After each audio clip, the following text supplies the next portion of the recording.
100% ready. We're on. Okay, good morning. Dear commissioner members, candidates, and all who are following the progress of our competition. Today, February 9, 2024, we have gathered to conduct integrity interviews with the candidates for the position of head of the National Agency for Corruption Prevention. All commission members are present at the interviews. Alla Ivanovska and Laura Stepan are participating online. Andrei Kozlov, Natalia Oneshenko, Tatiana Suvina, and myself, Matthew Murray, are participating here in Kyiv. According to the schedule of interviews for today, we are conducting interviews with the following candidates.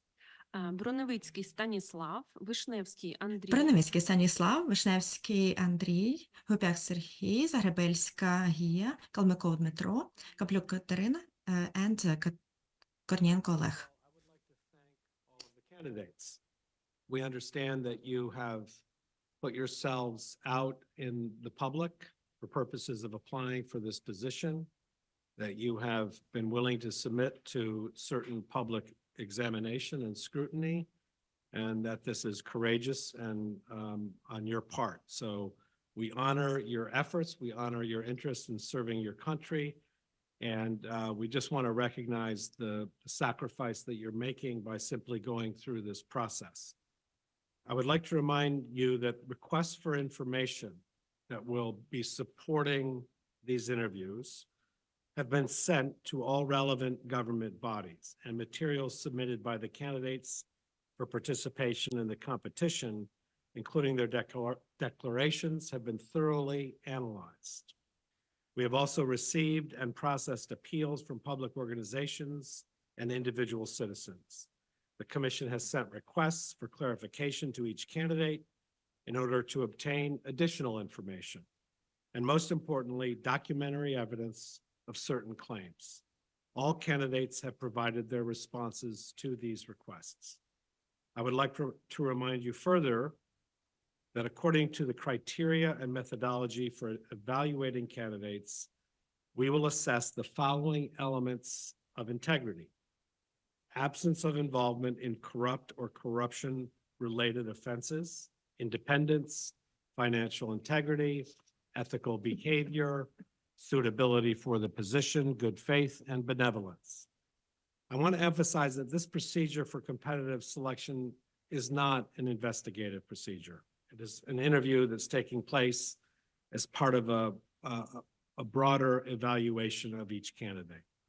But it is in the candidate's own interest to be very proactive and to provide all necessary explanations to address our questions and refute any doubts about their integrity.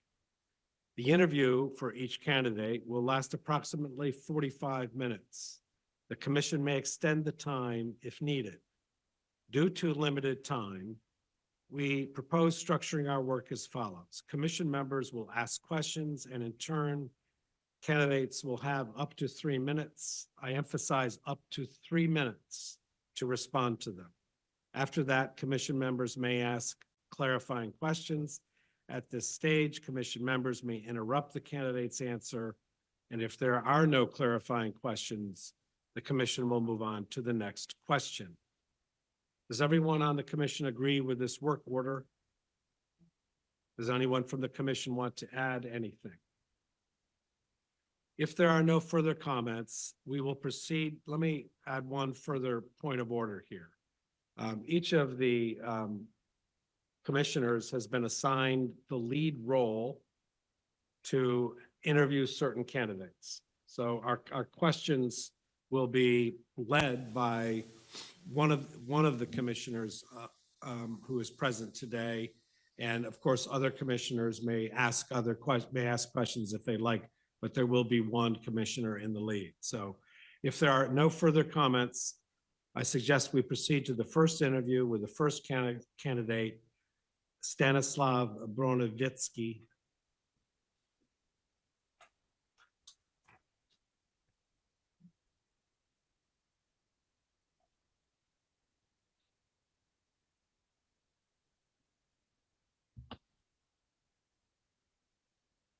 Доброго ранку.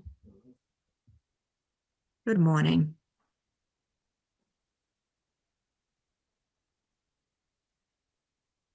Доброго дня, пане Станіславе. Good morning, Mr. Stanislav. Let's start. Коротко. We will ask you to stick to 3-minute limit for every question. I will ask questions because I'm responsible for your profile, but other members of the commission can pose additional questions. Let's start right away. The commission would like to clarify a few things about your political affiliation. In the response to the request of the commission, you confirmed that you were running with the Radical Party of Oleg Lyashko in 2015 to the regional council, but you state that you were not member of the party, but in a short information about you as a candidate, which we received from the Central Election Commission, it was stated that you were the member of the party. How can you explain this situation? Thank you for your question and good morning again. Really, I confirmed the fact that I was running in 2015 in Lviv Oblast. That is a fact, but I was not and I am not I was not member of this political party, and I am not a member of this party now. I did not have any relations with the political forces, and I did not enter any parties. So I do not kind of information, but when I was preparing for this meeting, I saw such information, such data, but I cannot explain. I am not aware. Maybe the political forces were submitting some information about the candidates, and maybe my name was there. Thank you. Thank you. And the next question will be related with the companies that you involved with. We are talking about ex-jure Attorneys Association and Private Enterprise SPY. So about the ex-jure Attorneys Association. So you provided us with documents that you sold your stake in this association in 2020 to Oleg Shtinda. So we have a question: why did you not report the income from the alienation of this stake in your 2020 declaration? Thank you for this question. Really, after I was selected as a prosecutor in the Special Anti-Corruption Prosecutor's Office, I was providing this information to the Commission. But when I was preparing my declaration, I took information from the tax register where all my income was stated.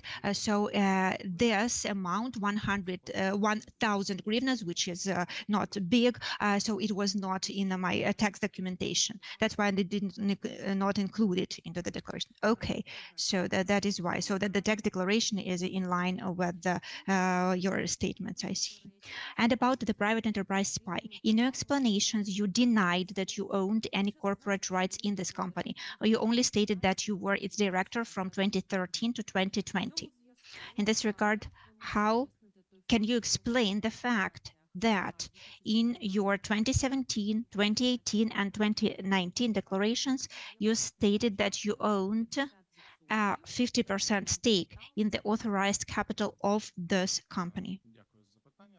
Thank you for the question. Yes, when I was submitting declarations, I had a look at my declarations again. Yes, there was this information, but when I was submitting a declaration for 2020, I checked all the minutes of members for SPY and for the Attorneys Association. So in the protocol, it was said that 50% of the authorized capital, 500 hryvnias, belonged to my father and another relevant person. So I provided the orders, the documents on my like when I took this position and when I was dismissed from it. So I did not own a stake there.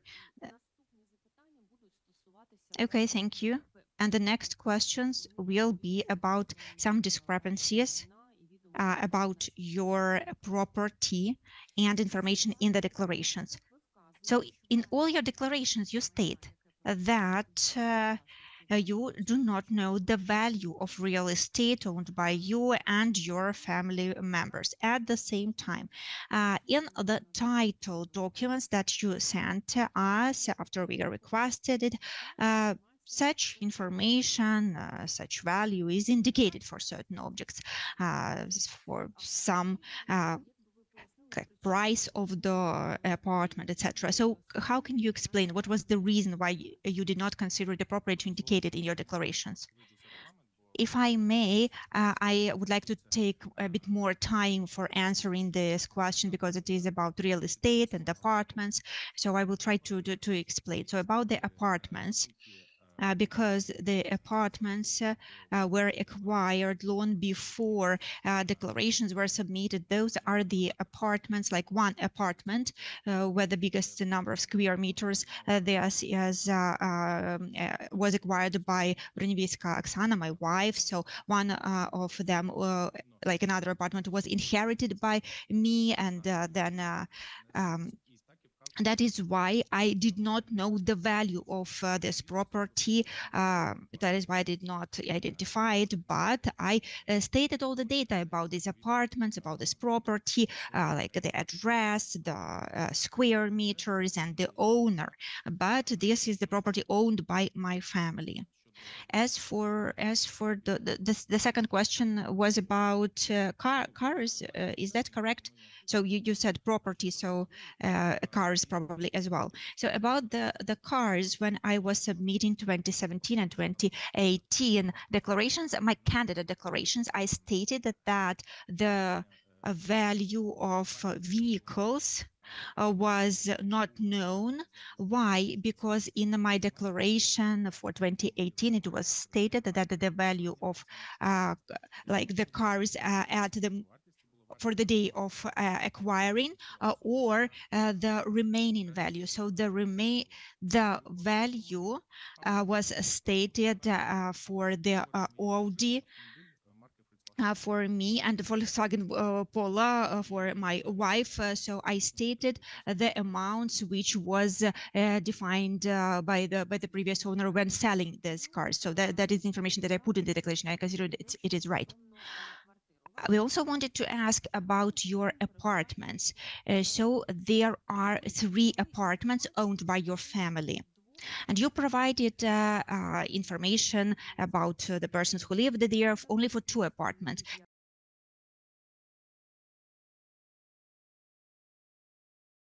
So you provided information about who lived for the last 10 years in these apartments. But at the same time, you did not provide information about the residents of the apartment at. So can you tell us what is the situation? Explain it. Thank you. So the apartment at Sheptitskih, this is the apartment where my wife and 2 of my sons live there. So my elder son lived there before 2023. And when I come to Lviv from Kiev, I also stay there. In the apartment at Yaroshinska Street, so my grandmother lived there, as I stated, but in November, she went abroad because she needs additional care. That is why she had to go abroad, so nobody lived there. In this 3rd apartment at the Litvinenko Street, nobody lived there because it needs renovation. It is an old apartment. Sometimes some of our family members could stay there maybe for a month or for 2 months, but there were no permanent residents there. That is why I did not state anyone. So it was for the last 10 years. Nobody lived there permanently. Yes, right. Another question about apartments. So your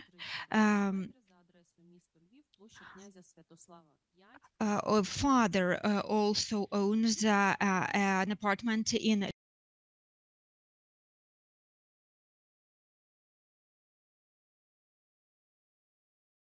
could you please say the source of income for your father buying this flat? So I cannot say the origin of this income. I'm not trying to keep it secret. It's just why, because there are some personal issues that we did not discuss with my father. But in 2012, my father was retired after working in the law enforcement bodies. So he had some savings. That is what I assume. But I do not want to lie to the members of commission and to those people who listen to us. Okay, thank you. And the next question is about your declaration for 2017, 2018, and 2019. So in those years, you declared your income, like minimum wages that you received from Inex Jure Association, and you were one of the founders. And to make sure that you had no other income, the commission asked you to provide cash flow statements from the banks, like how much money you received and how much money you spent in the reporting year. So you provided only deposit account opening agreements, but you did not provide any information on the movement of funds on your current accounts, and also for your wife, Oksana Bronevicka. Can you explain why you refused to provide this information? Well, I did not provide it also for the same reason, and I informed the secretary. It was a brief period of time, and to get all the data, because I did not assume that someone would be interested in this. I showed our deposit accounts in Megabank.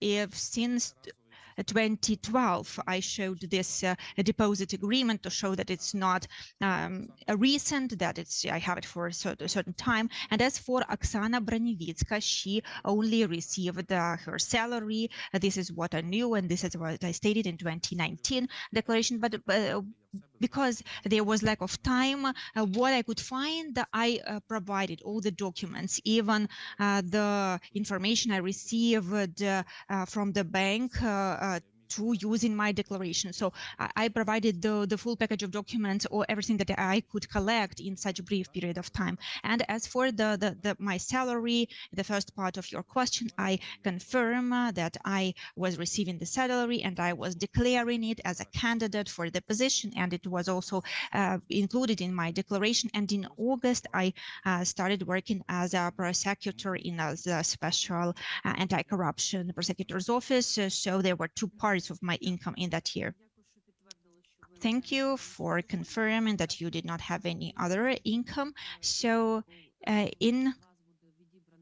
if you are selected for the final interview, and if we asked you to provide information on cash flow from your current account, so you would have some more time for it, would you agree to provide us with this information? No, I have nothing to hide. If it happens like this, I assume, so if it happens, I will use all my possibilities, and I will try to provide all the additional information, everything that I can collect and find. I have nothing to hide. Thank you. And the next question is about your son, Mikhailo. So you have a son born in 2007. And as you indicated in your response to our request, since the beginning of 2023, he has been studying and living in the United States in a high school dormitory. At the same time, you indicated that at the time of filling out your 2023 declaration, you did not know the legal address of the dorm room. And therefore, you did not mention this room in the real property section of the declaration. So can you provide some specific reasons why you did not know the address of the room, and why you could not find out this information throughout 2023? Do you know this address now, and why did not you provide at least approximate information in the declaration? Thank you for this question. Yes, I confirm that my son, he was successfully selected to join the school. There were some openings for Ukrainian children because of the combat activities in Ukraine, so he went to study there, and he studies in the United States. At the same time, I asked him to provide the relevant information on the address and like where is this dormitory. So as soon as he gives this information, I will include it. The time limit is up to February 23 to provide this information, because I expected that I will have more time to gather this information. So I expect I will get this information, but a bit later. I stated the address of the school, but I am not sure about the address of the dormitory because the territory is pretty big, and I want to give the specific information with the postal code and everything. So I will state it when I submit the declaration for 2023. And also in your response, you stated that he is there and he receives a scholarship. So his costs in the United States are covered. So can you explain this a little bit? Yes, of course. So to continue my response, I want to say that my son studies there in the middle of 2023, and he stays there. He gets his food there, and the school also provides, in addition to accommodation and food, also books and copy books. And I said that from my salary I provide some money for just some necessary expenses, like once a month or several times a month. There is such option. Now, when students are taken from the dormitory to the nearest town to buy some basic necessities such as hygiene items, some snacks, some clothes, so I give him money for this purpose. But there is no like scholarship, no money that the school pays him directly. He just lives there and he studies there, and that is covered. Thank you for this clarification. Also about Mikhailo, one more question. So this year Mikhailo will turn 17. So in January, March, he must register for military service as a conscript, according to the law of Ukraine, on military duty and military service. So has he already done so, or does he plan to do so? So how will you address this question? Thank you for your question, of course, and I can say that about 2 weeks ago, my wife contacted representatives of the military officers to coordinate this issue. So we informed them that our son studies abroad, so he will be able to come to Ukraine in summer for the summer holidays. So we also informed them that we are not hiding. When our son comes here to Ukraine, we will use this opportunity. So we provided this information, and also we provided the supporting documents. So nobody is hiding, and nobody is going to hide. Thank you. And another question also about the military registration. So based on your profile, we know that you moved to Kiev in 2020. However, according to the military registration document that you submitted to the selection commission, you're still registered with the military commissariat in Lviv. So what is the reason of this? So is it true, and why did you not register at the place of your actual residence? Yes, thank you. It is true. I provided these documents, this temporary certificate with the relevant stamp, and I am registered with the military office at the place of my registration. And I inform the military offices that I'm here in Kiev, because when I was preparing the package of documents, I was talking to the representatives of the military administration, and I informed them where I reside. So I'm registered with the military office when I'm at the place of my permanent residence. Thank you, Stanislav. So are there any questions from members of commission? Please. Good morning. Let us go back to your previous explanations. So there are several things that drew my attention. The first thing, you mentioned the apartment where nobody lives for 10 years. Is it right? Can I answer? No, I'm not finished, but I think that you understand. So this apartment is not used, and you just pay for utilities, you're not renting it out, etc. Thank you for this question. We have 2 such apartments at the moment. So since November 2022, in our second apartment also nobody lives. Yes, we pay for all the services and utilities once a month, or depending on what time I have. Sometimes I go there, I check if everything is all right, to check some basic things. So yes, we have 2 apartments like this where nobody lives. Okay, so well, for 2022 we can understand it's during the war, but I just trying to understand is the circumstances, or why is it like that? It's not because of the circumstances, but as I said, answering to the question of your colleague, this apartment needs renovation and repairs, like really major repairs. And because of some conditions, like my income did not allow us to do the repairs, to rent it out. And now I just physically cannot deal with these issues, because you need at least to be in a Lviv permanently to do that. My wife also cannot do it, because also we have another younger son. So there are things which are in our focus now. Thank you. Thank you. Do I understand you correctly that grandmother moved abroad to be taken care of because it was hard to provide it here?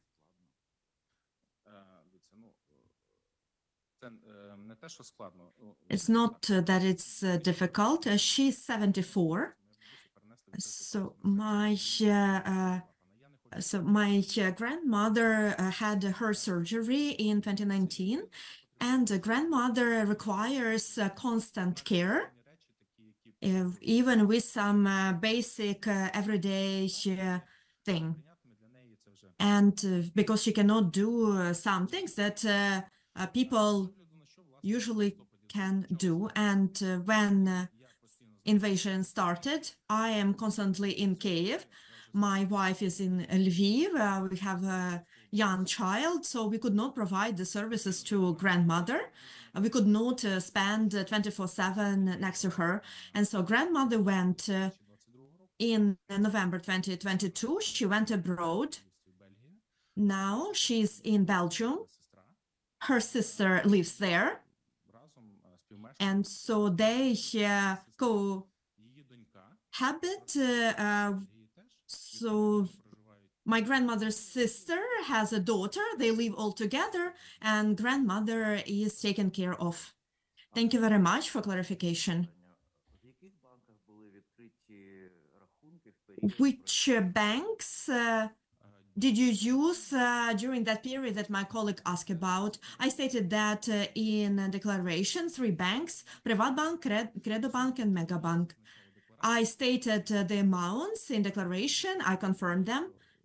And if you...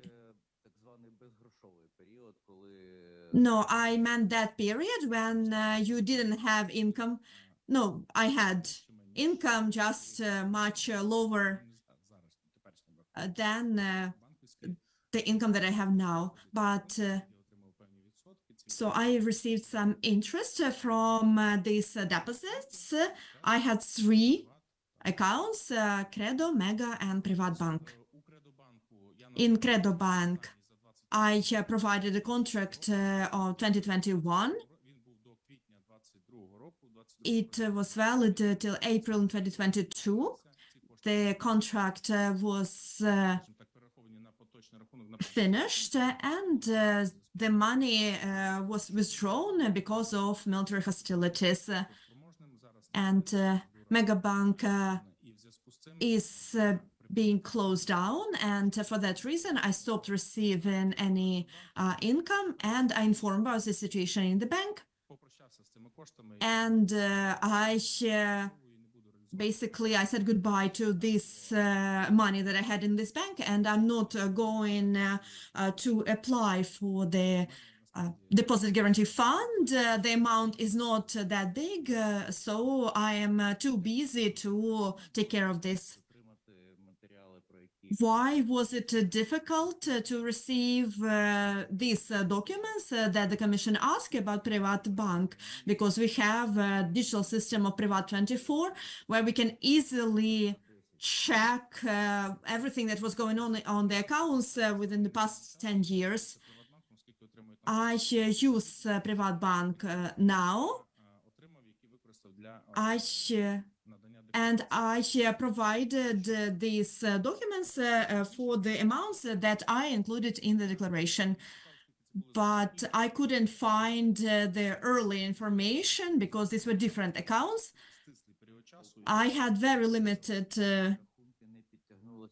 I cannot see my old accounts into digital system, Privat24. But I'm not trying to avoid answering the question. I just explain that it was limited time and old information. Thank you for your question. Are there any questions from our colleagues online? Good. All right, thank you. So thank you very much, sir. Your interview is complete. We appreciate your time and your answers to our questions. Дякую вам. Бажаю гарного та спокійного дня. Thank you. I wish you a quiet day.